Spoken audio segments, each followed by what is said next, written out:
What is up, ladies and gentlemen? Welcome back. We are live. It is the Freight Coach Podcast. We are doing a recorded series here today. We're at the TIA Capital Ideas Conference out here in San Antonio, Texas.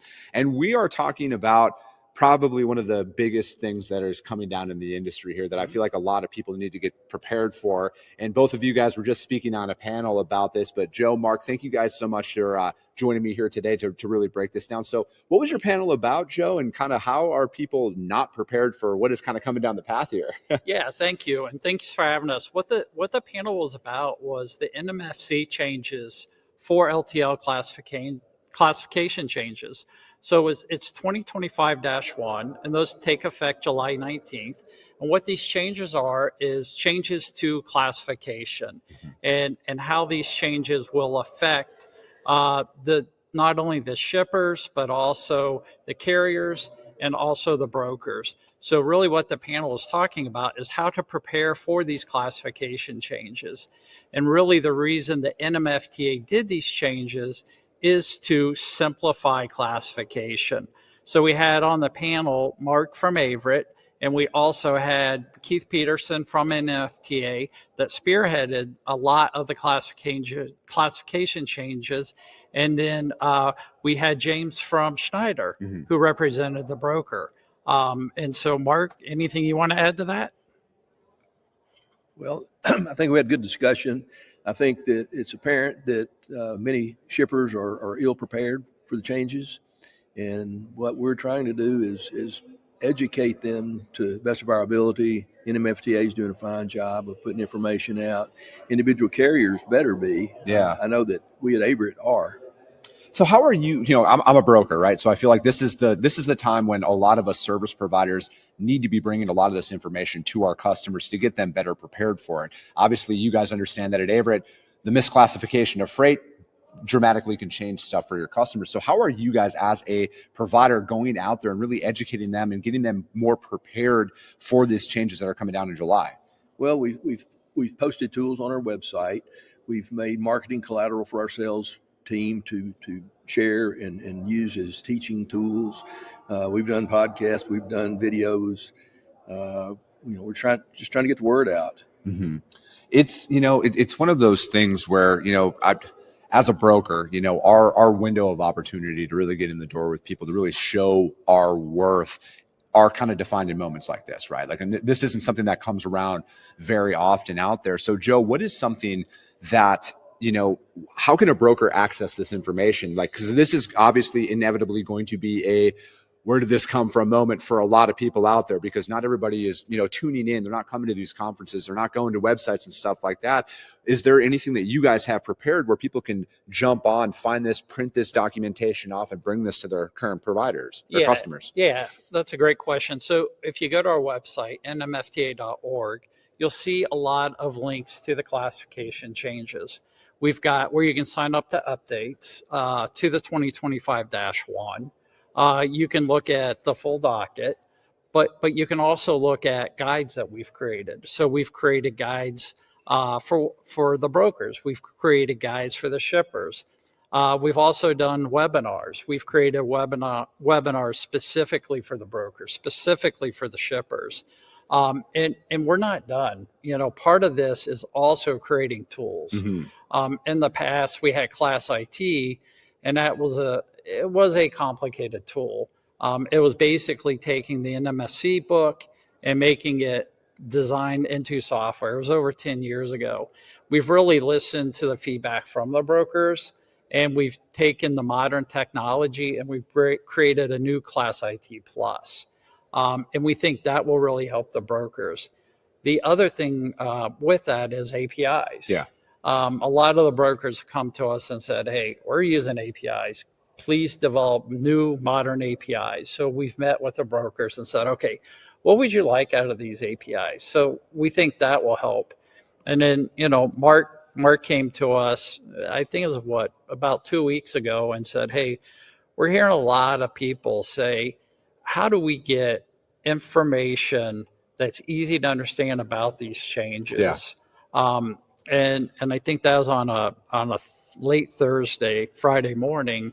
And so it kind of got exciting because it's like, hey, I think we can create a tool on this because we have the information. So we created a lookup tool that we just finished, that we ended up doing kind of a draft of proof of concept over the weekend, and met with Mark and a few others and said, hey, what do you guys think? Is this easy? It's just a front end tool. We're not going to charge for it. And it's like, hey, bro, if you're a broker, go put in an item number and it'll tell you whether or not the item is impacted by 2025-1. Did it change from 11 sub, 13 sub? Did it go to density? Is it something that all of a sudden the number has changed, because that's one of the things they want to do? They can take this information and say, okay, how's it going to impact the price? And so the brokers are saying, give me more information, give me more information. I want to get educated. So we're trying to create the tools, we're trying to educate. So go to our website, sign up for our updates so you can get that education. Now, Mark, is there any commodities that you have seen that come to mind right away that are going to be the most affected by this reclassification that's going out there? Is it, increasing, decreasing the price? Like, how can some of these manufacturers and suppliers that are out there, how can they be better prepared to know, is my commodity at risk from potentially doubling in price? Hypothetical example, but, taking into the consideration what they do. Well, if they've got the sophistication, then they can use re-rate tools and take a before, and once they've determined the classification or the change given the docket, they'll have to calculate their density first to know what freight class. But if they can do that, then they can run a rate comparison. But it's a pretty tedious task.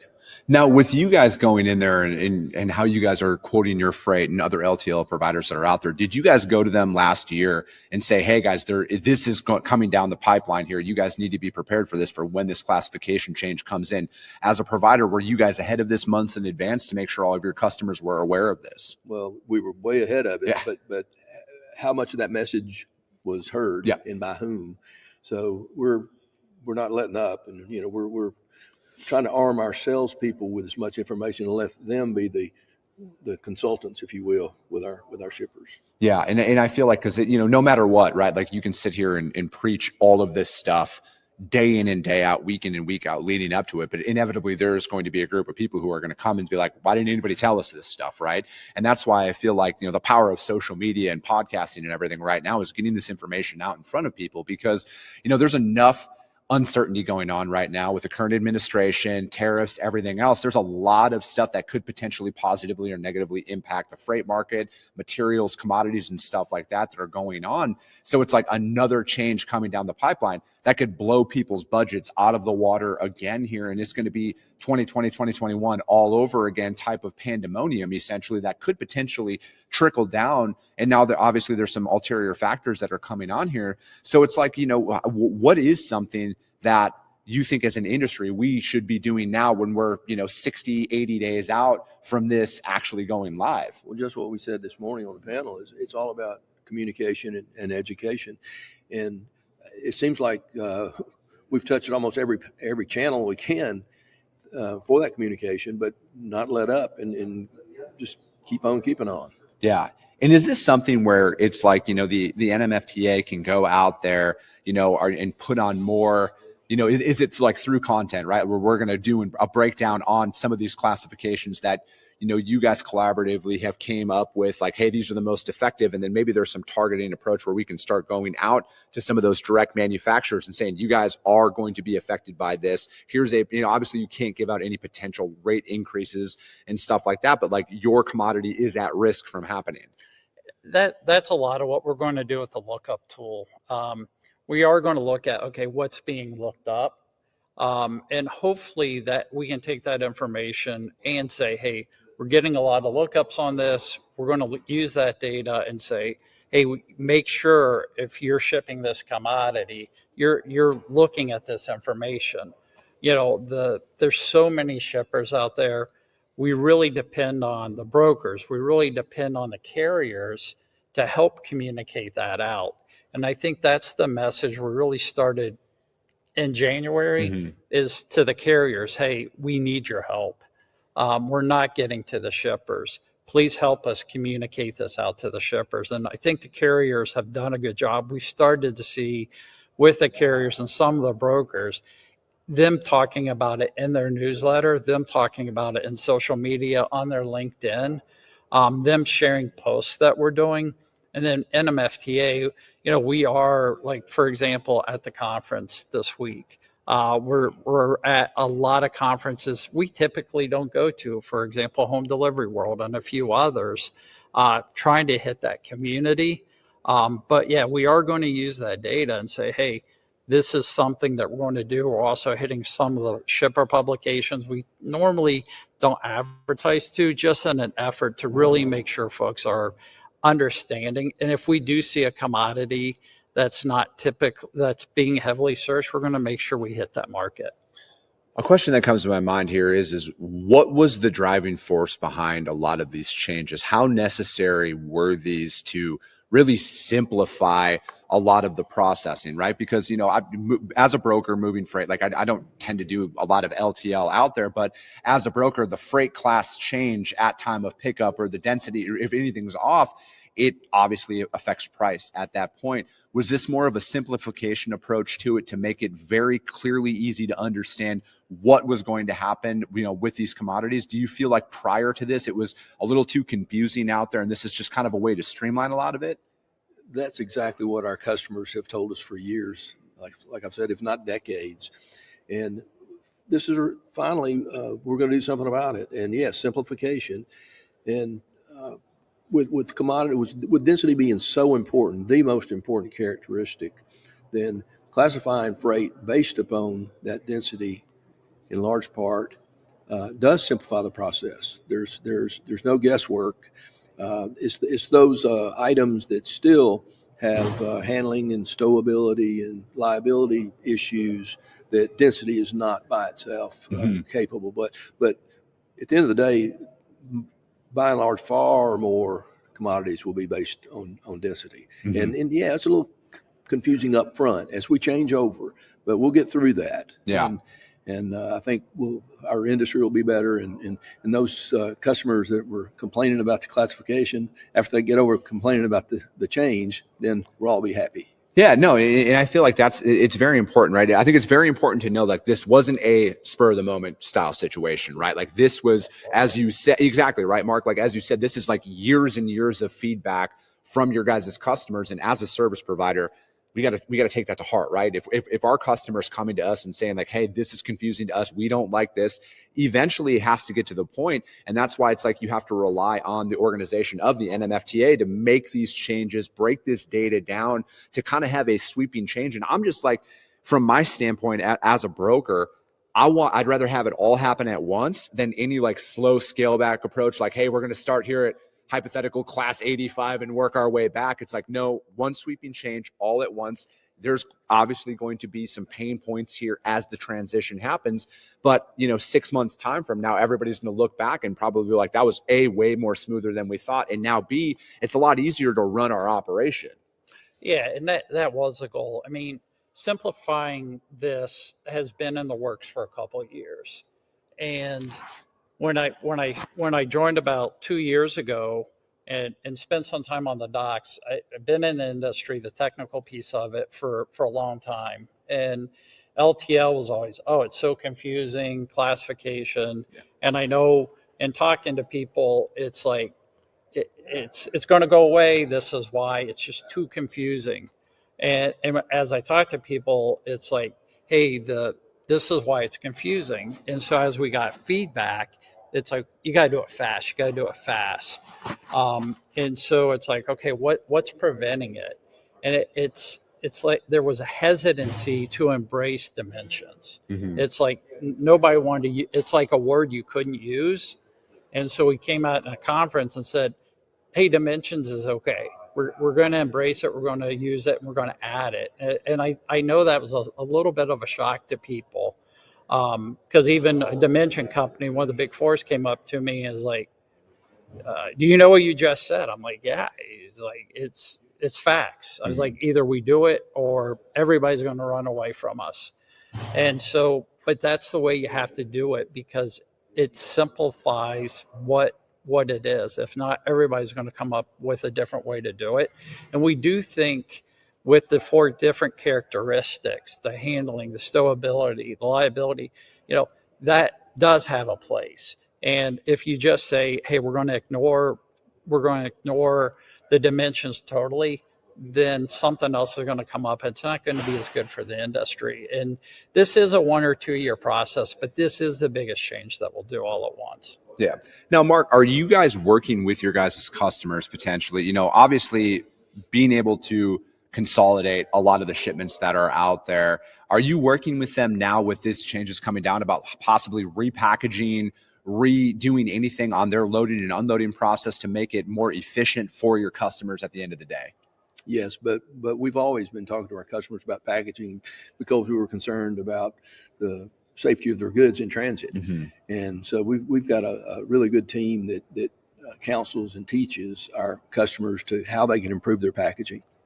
And with the changes, we know too, density is weight per cubic foot. And if you have a over packaged and a lot of air in a package, then you're hurting yourself there. Yeah. So we're showing them and helping them learn how to package smarter, but without affecting the integrity of the safety of the.